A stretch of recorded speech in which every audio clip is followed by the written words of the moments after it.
तर बदलापूरच्या घटनेच्या निषेधार्थ संभाजीनगरमध्ये आंदोलन सुरू आहे। थेट जाऊयात। संभाजीनगरमध्ये हे आंदोलन सुरू आहे। बदलापूरमधल्या घटनेच्या निषेधार्थ हे आंदोलन केलं जाते।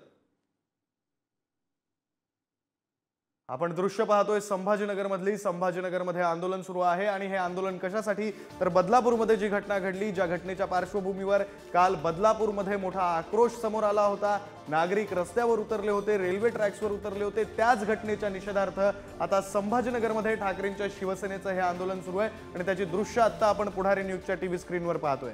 संभाजीनगरमध्ये सुद्धा बदलापूरच्या घटनेच्या निषेधार्थ आता नागरिक आक्रमक झालेले आहेत। ठाकरेंच्या शिवसेनेचं हे आंदोलन सुरू आहे। आपण दृश्य पाहतोय संभाजीनगरमध्ये ठाकरेंची शिवसेना आक्रमक झालेली आहे। खरं तर काल नंतर संपूर्ण राज्यभरात पडसाद हे आता उमटायला लागलेत। अगदी सुप्रिया सुळे यांनी पुण्यामध्ये आक्रमक आंदोलन केलेलं आहे। त्यानंतर आता ही संभाजीनगरमधली दृश्य आपण पाहतोय, ज्यामध्ये ठाकरेंची शिवसेना ही आक्रमक झालेली आहे।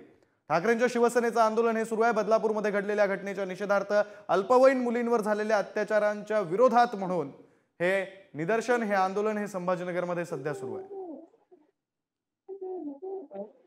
संभाजीनगरमध्ये ठाकरेंच्या शिवसेनेचं हे आंदोलन सुरू आहे। पुण्यामध्ये सुप्रिया सुळे यांचं आंदोलन सुरू आहे। मुंबईमध्ये पडसाद उमटले, नवी मुंबईमध्ये पडसाद उमटले। बदलापूरमध्ये तर काल दिवसभर आक्रोश हा पाहायला मिळत होता आणि त्यानंतर आता संभाजीनगरमध्ये सुद्धा ठाकरेंची शिवसेना ही याच मुद्द्यावरून आक्रमक झालेली आहे, रस्त्यावर उतरलेली आहे आणि आंदोलन हे सुरू असलेलं आपण पाहतोय।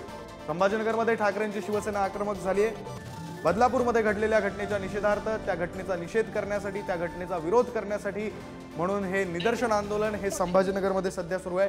ठाकरेंची शिवसेना ही आता संभाजीनगरमध्ये सुद्धा आक्रमक झालेली आहे आणि याच घटनेमध्ये आरोपी असलेला अक्षय शिंदे याला 26 ऑगस्ट पर्यंतची पोलीस कोठडी ही न्यायालयाने सुनावली आहे। मात्र या सगळ्या प्रकरणामध्ये आता नागरिक आक्रमक झालेले आहेत, विरोधी पक्ष आक्रमक झालेले आहेत। ठाकरेंची शिवसेना ही आता संभाजीनगरमध्ये सुद्धा आक्रमक झाल्याचं आपण पाहतोय। बदलापूरमध्ये घडलेल्या घटनेच्या निषेधार्थ निषेध नोंदवण्यासाठी म्हणून संभाजीनगरमध्ये ठाकरेंच्या शिवसेनेकडून सध्या आंदोलन सुरू आहे।